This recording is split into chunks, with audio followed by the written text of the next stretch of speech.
This one again is a technique that you will use in a crisis situation. So this is full-blown crisis situation, aggressive behavior, and meltdowns. And here what you will do is you stand behind the child and make sure that your head is turned away. So because this is really a situation where the child will just start bumping their head and they can knock your head, into your nose or into your chin or into your face. So make sure that you turn away your head.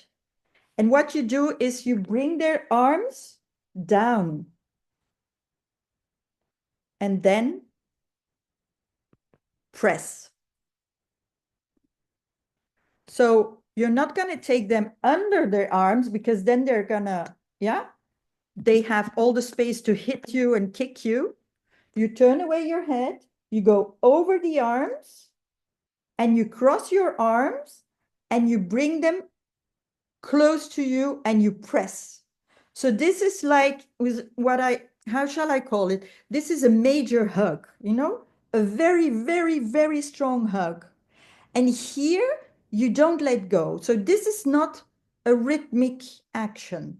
This is you go in, you build up your hug, and you hold. You keep holding until the nervous system lets go. So at a certain moment, and it can take some minutes. So breathe softly, no talking, just holding, holding, holding. And at a certain moment, you will feel the body under your arms go, huh. And that is when you can let go. When this situation is really dire and very difficult, you can ask another adult to come in and to apply pressure on the shoulders at the same time. So you're holding the child in the hug, pulling them back next to your body really tight, and then you have another person doing the pressure on the shoulders. So this is a containing technique, and this is not a containing technique in the sense that we are containing the child. What we are trying to do here is contain the energy. Because in this kind of crisis, the energy is all over. And the energy is strong and erratic. So you don't know where to start first. Do I need to start with the legs, with the arms, with the head? Where? What, where, when, how? That kind of situation. And this expression outwards of how the child moves is actually how the energy goes. So what we're trying to do is contain the energy back into a more steady flow. And this is why we will do this technique of enveloping the child. We're enveloping the child, we're just holding them, pressing them close to us, holding them. Take care of your own safety by turning your head away or just holding your head like this. And then having another parent come in or another person come in and press the shoulders. Press the shoulders in a rhythmic way while you are holding them. And what this does is contain the energy. And at a certain point, the energy will collapse back inside, and then everything is okay. At that moment, you can let go of the child, and the child will be okay. So when a child is kicking on the floor and rolling on the floor, they throw themselves on the floor. There's a reason why they throw themselves on the floor. Is because they are looking for grounding. They feel themselves going up, losing control. So the only thing they can do is just throw themselves to the floor because that is their instinct. So they're already showing you, I need grounding. I need to go down, down, down. Mm-hmm. What you do is you lie on the floor with them. Yes, but you put yourself on the Yeah, child. put Yeah. yourself Mm-hmm. on top of the child, and then you can roll around and have the child on top of you. Mm-hmm. Yeah.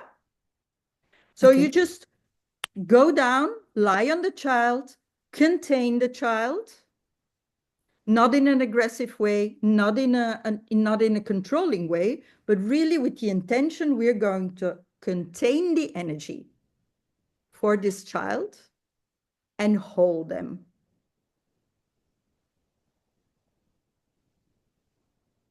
Why do you think that so many teenagers walk with their hoodie on? That is also in an attempt to contain the energy that is too much in their head.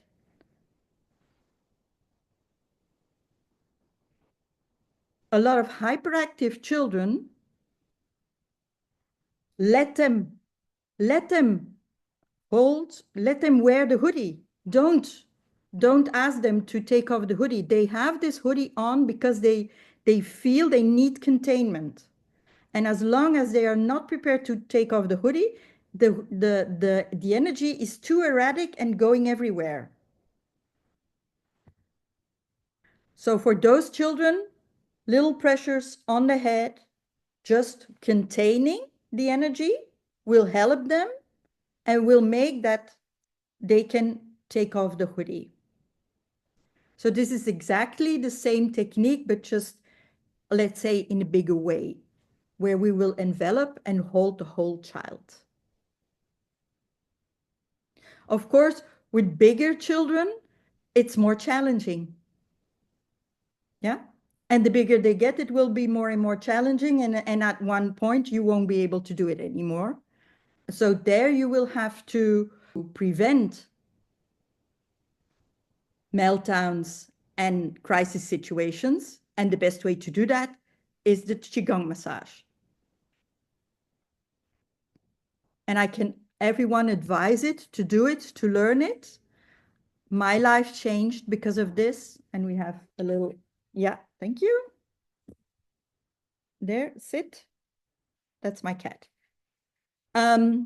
So I advise everybody to do the Qigong massage. It changed my life. It changed the life of my son. He had energy and angry outburst every 2 days. He would demolish his room over and over again. We had holes in the doors here in the house. I wouldn't repair them anymore because it would be demolished a few days later. We started doing the Qigong massage. After 2 months, we had no outburst anymore. We had no damage anymore in the house. Prevention is key, of course, but when you are in a crisis situation, try these techniques. They work. Use them.